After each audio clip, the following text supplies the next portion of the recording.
En el video anterior vimos que si queremos ver todo el contenido de una tabla, como en este caso la tabla cliente,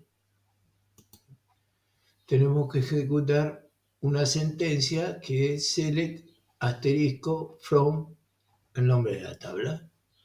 Y lo ejecutábamos posicionándonos en la tabla y acá en el tercer icono, donde muestra una especie de planilla Excel, ejecutamos, ejecuta el select asterisco from cuenta corriente y cliente y nos vuelca todo el contenido de la tabla.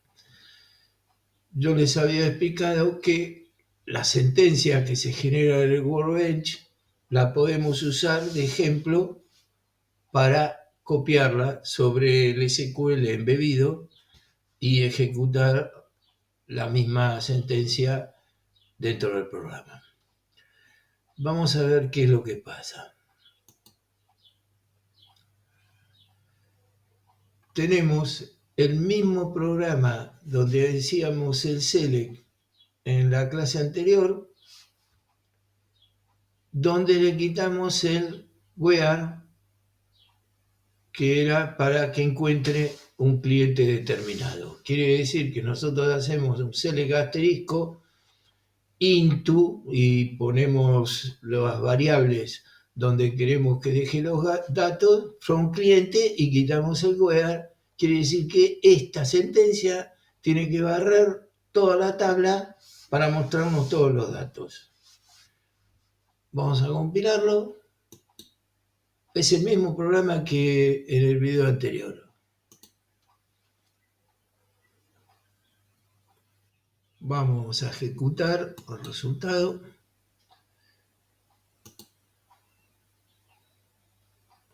¿Y qué es lo que pasó? Que nos dio el mismo resultado que si no, es como si hubiera estado el where. Nos trajo el primer registro, nada más. Si ustedes miran la lógica del programa, se darán cuenta por qué hace esto y no vuelca toda la base de datos. Porque al ser el SQL embebido en COBOL, rompe un poco la lógica, digamos, de la secuencia de ejecución de un programa COBOL. Entonces nosotros lo que estamos viendo aquí, vamos a ver el SQB, es que cuando hacemos el select, lo ejecuta e inmediatamente después va a chequear si no hubo error en el select y vuelca el contenido, pero no puede seguir iterando porque la sentencia está encerrada entre dos etiquetas, sec y SQL, y el ensec la ejecuta y ya no puede seguir iterando. Es como que la hace una vez y cuando viene acá solo puede mostrar el primer resultado. Entonces esto tiene una solución para que se pueda mostrar. Es muy importante la solución porque es la manera en que podemos volcar datos que son el resultado de un select y que tienen que ser volcados uno atrás de otro. Y con esta secuencia, que es la lógica la que nos indicaría cómo tenemos que volcarlo, no se puede hacer. Bueno, vamos a ver un poco teóricamente cómo funciona la solución. La solución tiene dos instrucciones que se llama cursor y fetch. Son cursor y fetch en SQL embebido en COBOL. Cursor y fetch se utilizan en SQL para recorrer filas en un conjunto de resultados obtenidos a partir de una consulta select. Permiten ejecutar consultas e iterar a través de la fila resultante de manera eficiente. En el cursor se declara el select. Fetch recupera una fila de datos de un cursor en un conjunto de variables del programa, como vimos en el ejemplo, que lo estamos recogiendo los datos en las variables para poderlo mostrar, le permite acceder a los datos de cada fila individualmente. Para utilizar el cursor se lo debe declarar. Hay una declaración del cursor. Un cursor se declara mediante la instrucción exec sql declare cursor. Esta declaración proporciona un nombre para el cursor y especifica la consulta select que define los datos que se recuperarán. Es algo así como que yo declaro un cursor, le doy un nombre para poderlo identificar y está relacionado con el select que vamos a ejecutar. Luego de declararlo, se debe hacer una apertura del cursor. Antes de poder recuperar datos de un cursor, debe abrirse utilizando la instrucción sql open. Esta declaración prepara el cursor para la recuperación de datos, es decir, lo abre, no lo ejecuta, lo prepara. Pero aparece la sentencia fetch, que es realmente la que lo ejecuta o lo recupera, por decirlo de alguna manera.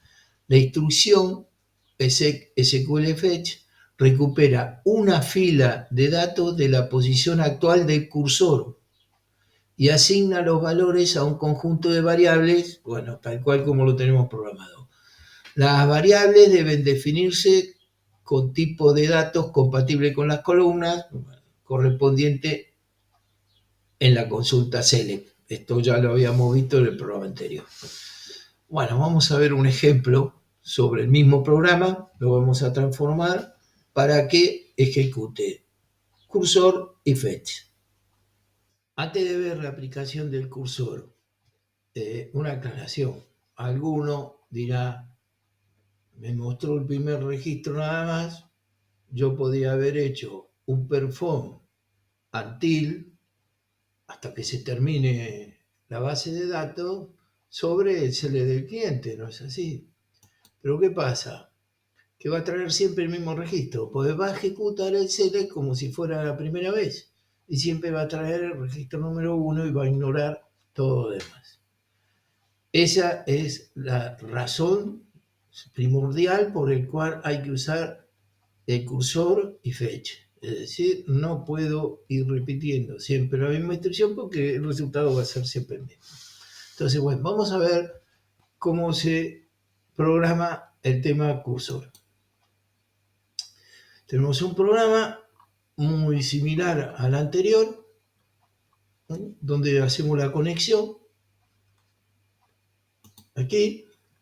Inmediatamente después de la conexión vamos a hacer un declar cursor-1, le puse ese nombre, se le puede poner cualquier nombre, ¿no?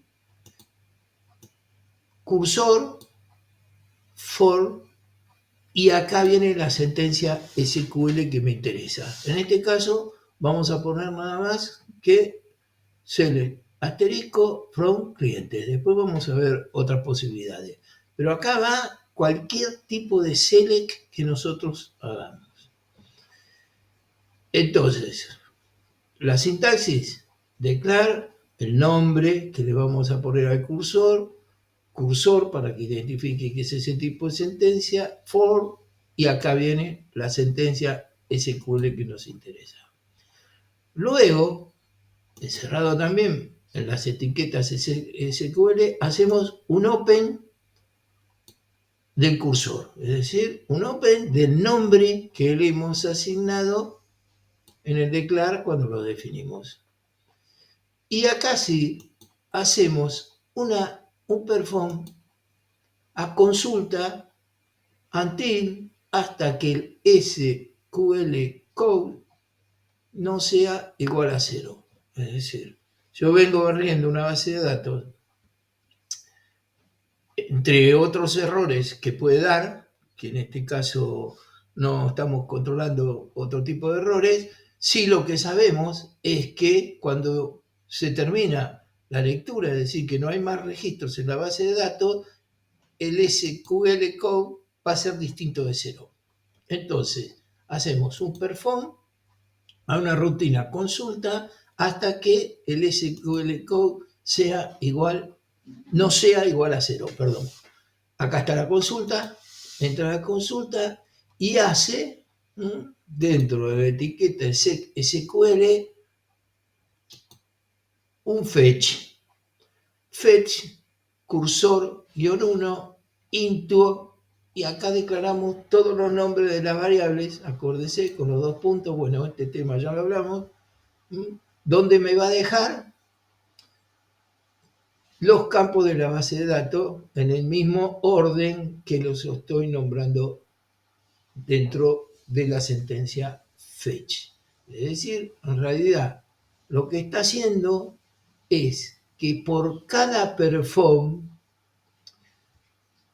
el select avanzó una posición y el fetch lo tiene registrado. A ver, lo vamos a explicar de otra manera. Cada vez que ejecuto el fetch, ejecuta el SQL. Entonces va avanzando de a uno en uno. Ya vamos a ver el resultado.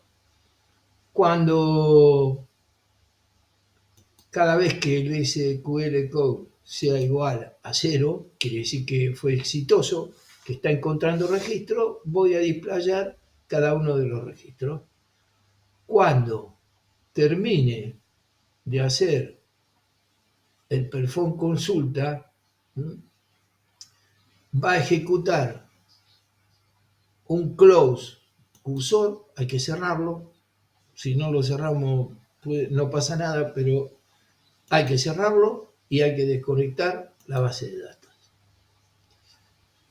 Vamos a ejecutarlo para ver el resultado.